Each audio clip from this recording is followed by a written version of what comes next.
అండి. Welcome back. ఏంటి తమ్ముళ్ళు చూసి షాక్ అయ్యారా? చిన్ని ఎప్పుడు మ్యారేజ్ గైడ్ అయింది అనుకుంటున్నారా? అంత సీన్ లేదులేండి. నా ఫ్రెండ్స్ అందరిని పెళ్ళిళ్ళు చేసుకోండి అంటే అయ్యో మాకు భయం, నేను చేసుకోను, తప్పించేసుకుందాం అనుకుంటున్నారు. కానీ నేను వదులుతానా? అందుకే సజెషన్స్ కావాలని అడుగుతున్నారు కదా, స్కిప్ చేయకుండా లాస్ట్ వరకు చూడండి, ఫుల్ క్లారిటీ ఇస్తాను. ఫస్ట్ ఆఫ్ ఆల్, మ్యారేజ్ గురించి సలహాలు ఇచ్చే అంత పెద్ద మనిషి నేను ఇంకా అవ్వలేదులేండి. అంత మెచ్యూరిటీ నాకు రాలేదు. ఒకవేళ అది వస్తానన్నా నేను తీసుకోవడానికి రెడీగా లేను, ఎందుకంటే నాకు ఇలా చైల్డిష్ బిహేవియర్ ఇష్టం. నేనేమైనా మిస్టేక్స్ మాట్లాడితే please don't judge me, okay? ఇంకా లేట్ చేయకుండా వీడియోలోకి వెళ్ళిపోదాం. యాక్చువల్లీ ఇప్పుడైతే చాలామంది 30 ఇయర్స్ వచ్చినా కానీ మ్యారేజ్ చేసుకోవడానికి అంత ఇష్టపడట్లేదు. కానీ నేనైతే ఎండ్ ఆఫ్ మై టీనేజ్లోనే చేసేసుకున్నా. మా అమ్మ వాళ్ళ జనరేషన్ కంటే పర్లేదులేండి, వాళ్ళు ఇంకా ఫాస్ట్గా చేసేసుకున్నారు. వాళ్ళ గురించి ఇప్పుడు ఎందుకులే. అయితే విషయం ఏంటంటే, ముందే చెప్పాగా మనకంత మెచ్యూరిటీ లేదు అని. సో అందరిలానే చాలా మిస్టేక్స్ చేశా.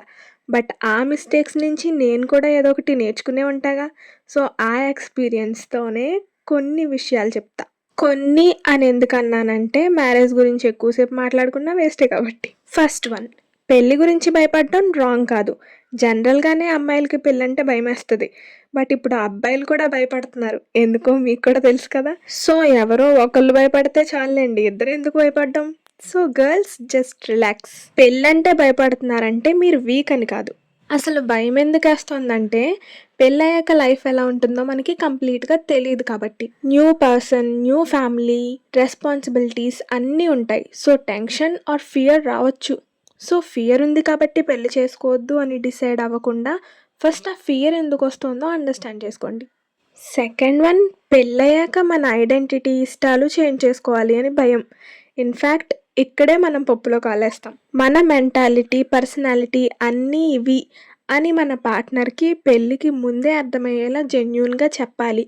అలా అని నేను ఎదవని, బేవర్స్ కండి అని డైరెక్ట్గా చెప్పారంటే మాత్రం ఈ జన్మకి మీకు పెళ్ళవదు. పెళ్ళికి ముందు అడ్డమైన చెత్త కాకుండా ఇవి మాట్లాడుకుంటే బాగుపడతారు. బాగుపడాలంటే పెళ్ళి ఎందుకు చేసుకుంటామంటారా? అది నిజమేలేండి. అండ్ వన్ స్మాల్ డిస్క్లైమర్ ఏంటంటే, నేను కేవలం వైఫ్ అండ్ హస్బెండ్స్ గురించి మాత్రమే చెప్తున్నా, వేరే ఏ రిలేషన్స్ గురించి చెప్పట్లేదు, ఓకే? సో థర్డ్ వన్ అయితే రిలేషన్షిప్ విషయానికి వస్తే, ఇద్దరి మధ్యలో లవ్ అండ్ కేరింగ్ ఎంత ఇంపార్టెంటో మీ అందరికీ తెలిసిందే. దాంతోపాటు ఒక హెల్దీ టీజింగ్ కూడా ఇంపార్టెంట్ అని నేనంట. ఈ హెల్దీ టీజింగ్ ఏంటి మధ్యలో అనుకుంటున్నారా? రుక్కో జరా చెప్తాగా. హెల్దీ టీజింగ్ అంటే ఏం లేదండి.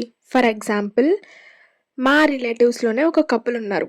పేర్లే చెప్పనులే కానీ మ్యాటర్ ఏంటో చెప్తా. వాళ్ళకి మ్యారేజ్ అయ్యి ఒక 16-17 ఇయర్స్ అయిపోయి ఉంటుంది అప్పుడే.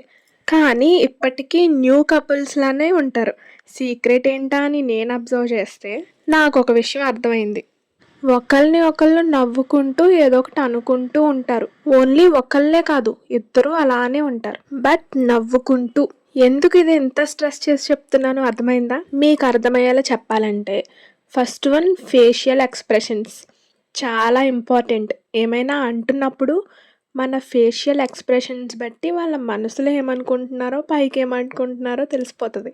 ఎందుకంటే మన మాటల్ని దాయగలం కానీ ఎక్స్ప్రెషన్స్ని దాయలేం కదా. నా మొహమే ఎంత అంటారా? దానికి నేనేం చేయలేనులేండి. అండ్ సెకండ్ వన్, అలగడంలో ఆడవాళ్ళే ముందుంటారు అనుకుంటున్నారా? అబ్బాయిలు కూడా అలుగుతారు.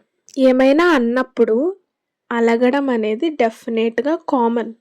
వీళ్ళని బతిమాలేదంట్లే, వేస్ట్, ఫీల్ అయితే అవ్వని, వాళ్ళే సెట్ అవుతారులే అని వదిలేశారంటే పప్పులో కాలేసినట్టే. ఎందుకంటే అలిగినప్పుడు అవతల పర్సన్ వచ్చి బతిమాలతారనేసి ఎక్స్పెక్ట్ చేస్తారు.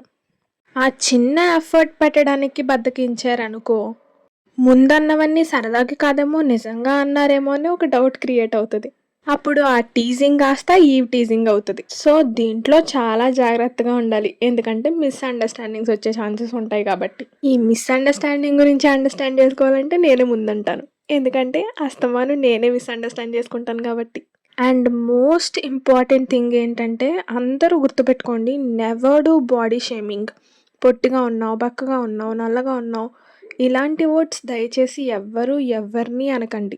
ఎందుకంటే ఆ పర్సన్ ప్రీవియస్గా ఇలాంటి విషయాల్లో హర్ట్ అయి ఉంటే, మనం ఇష్టపడ్డ పర్సన్ కూడా ఇలా అన్నారేంటి అని ఎమోషనల్లీ బ్రేక్ డౌన్ అయ్యే ఛాన్స్ ఉంటుంది. మాకు అండర్స్టాండింగ్ ఉంది, మేము అనుకున్నా పర్లేదు అంటారా? అసలు అలా అయినా ఎందుకు అనుకోవాలి? అంత అవసరం ఏముందండి? మీరు సరదాకే అనాలి అనుకున్నా సరే నో యూస్ కదా. సో వాడకండి అలాంటి పదాలు. అండ్ లాస్ట్‌గా ఒక్క విషయం చెప్తా. అదే మ్యూచువల్ అండర్‌స్టాండింగ్. ఇది చెప్తేనే నాకు నవ్వొస్తుంది. సారీ అండి. దీని గురించి మాట్లాడే ఎలిజిబిలిటీ నాకెలానో లేదు కానీ, సజెషన్స్ అన్నారు కాబట్టి చెప్పాలి కాబట్టి చెప్తున్నా. ఒక పర్సన్‌ని మనం బిగినింగ్‌లో ఒకలా అర్థం చేసుకుంటాం. వాళ్ళ గురించి పూర్తిగా తెలిసాక ఒపీనియన్ కంప్లీట్‌గా చేంజ్ అయిపోతది కదా. సో, అలాంటప్పుడు ఓపికగా ఆలోచించి డెసిషన్ తీసుకోండి. ఈ వీడియో చూసాక మా ఆయన తెగ నవ్వుకుంటాడు I know. But still guys మీకోసమే చెప్తున్నా. నాలాగా ఎక్స్‌పెక్ట్ చేసింది అవ్వలే అనేసి రాక్షసి బల్లిలా రక్తం తాగేయకుండా పేషెన్స్‌తో అర్థం చేసుకోనీకి ట్రై చేయండి. ఇఫ్ అది అర్థం చేసుకునే విషయం అయితే. లేదు అంటే డెఫినెట్‌గా రియాక్ట్ అవ్వండి. ఏం జరిగినా సైలెంట్‌గా ఉండమనైతే చెప్పట్లే. బట్ ఆలోచించి డిసైడ్ అవ్వండి ఏం చేసినా. నెక్స్ట్ వన్ ఏంటంటే ఎలాంటి ఎక్స్‌పెక్టేషన్స్ పెట్టుకోకండి. నాకు కూడా ఆలోచిస్తే అప్పుడప్పుడు అనిపిస్తది మనకి సినిమాటిక్ ఎక్స్‌పెక్టేషన్స్ మరీ ఎక్కువ అని. మన ఎక్స్‌పెక్టేషన్స్ సినిమాటిక్ రేంజ్‌లో ఉంటాయి. కానీ ఎఫర్ట్స్ మాత్రం జీరోలో ఉంటాయి. అండ్ మై డియర్ గర్ల్స్, మీరు బాగా గుర్తుపెట్టుకోవాల్సిన విషయం ఏంటంటే పెళ్ళయ్యాక మనం బాగా వినే పదం అడ్జస్ట్ అవ్వు, అడ్జస్ట్ అవ్వు, అడ్జస్ట్ అవ్వు. అది కూడా చిన్నప్పటి నుంచి ఎంతో గారాబంగా చూసుకున్న మన పేరెంట్స్ నుంచే వింటాం. చాలా స్ట్రేంజ్‌గా ఉంది కదా. కానీ మెంటల్లీ ప్రిపేర్డ్‌గా ఉండడం చాలా ఇంపార్టెంట్. అండ్ ఈ అడ్జస్ట్‌మెంట్స్ అనేవి వన్ సైడే కాకుండా 2 సైడ్స్ కూడా ఉండాలి, ఉంటాయి కూడా. అండ్ కమ్యూనికేషన్ అయితే చాలా ఇంపార్టెంట్. ఇంతకీ కమ్యూనికేషన్ అంటారు. ఈ కమ్యూనికేషన్ అంటే ఏంటి? అడిగితేనే అమ్మైనా అన్నం పెట్టదు అంటారు కదా. మరి మన మనసులో ఏముందో అవతల పర్సన్‌కి చెప్తేనే కదా అర్థమవుతది. చిన్నప్పటి నుంచి చూస్తున్న అమ్మకే మన ఆకలి తెలియట్లేదంటే ఎక్కడో పుట్టిన పార్ట్నర్‌కి ఎలా తెలుస్తుంది? So that's why communication important అని చెప్తారు. అండ్ మ్యారేజెస్‌లో ప్రాబ్లమ్స్ ఉంటాయి, రెస్పాన్సిబిలిటీస్ ఉంటాయి, ఆర్గ్యుమెంట్స్ ఉంటాయి. కానీ మధ్యలో కలిసి నవ్వుకోవడం మాత్రం మర్చిపోకండి. బికాస్ పర్ఫెక్ట్ మ్యారేజ్ అంటే ఫైట్స్ లేని మ్యారేజ్ కాదు. ఫైట్స్ అయ్యాక సరేరా ఫుడ్ తిందామా అని మళ్ళీ నార్మల్ అయిపోయే మ్యారేజ్. పార్ట్నర్‌ని చూస్ చేసేటప్పుడు లుక్స్, మనీ, స్టేటస్‌తో పాటు మీ జోక్స్‌ని టాలరేట్ చేయగలరా లేరా అని కూడా చెక్ చేసుకోండి. Because marriage is a life time subscription. Cancel option usually ఈజీగా ఉండదు. ఇప్పటి వరకు చెప్పిందంతా బాగానే ఉన్నారు కానీ పెళ్లి మీద పక్క వాళ్ళ సజెషన్స్ కాదు, మన ఓన్ సజెషన్స్ అండ్ క్లారిటీ ఉండాలి. అర్థమైందా? ఇంకా చెప్పాలే కానీ పెళ్లి గురించి చాలా ఉంటాయి. ప్రస్తుతానికి ఇవి చాలు. సో ఫైనల్లీ ఒక్క మాటలో చెప్పాలంటే మీకున్న బద్ధకం పక్కన పెట్టి కొంచెం ఎఫర్ట్ పెట్టారంటే డ్రమ్ములు కుక్కర్లతో పనే ఉంటుంది చెప్పండి. సో అలాంటివేం వాడకుండా పెళ్ళిళ్ళు చేసుకుని నాశనం అయిపోండి. ఈ వీడియో నేను ఎంటర్టైన్మెంట్ పర్పస్ కోసమే చేయాలనుకున్నా. కానీ చాలా మంచి మాటలు చెప్పేశాను కదా. మీకు ఈ వీడియో నచ్చితే లైక్ చేసి సబ్స్క్రైబ్ చేసుకోండి. అండ్ మీరు మ్యారేజ్ అయిన వాళ్ళైతే మీ ఎక్స్పీరియన్స్లో ఒక బెస్ట్ మ్యారేజ్ సజెషన్ కమెంట్లో చెప్పండి. మేబీ మీ వన్ సజెషన్ ఇంకొక పర్సన్కి హెల్ప్ అవ్వచ్చు కదా. అండ్ పెళ్ళి అవ్వబోయే వాళ్ళైతే ఎంజాయ్ పండగ.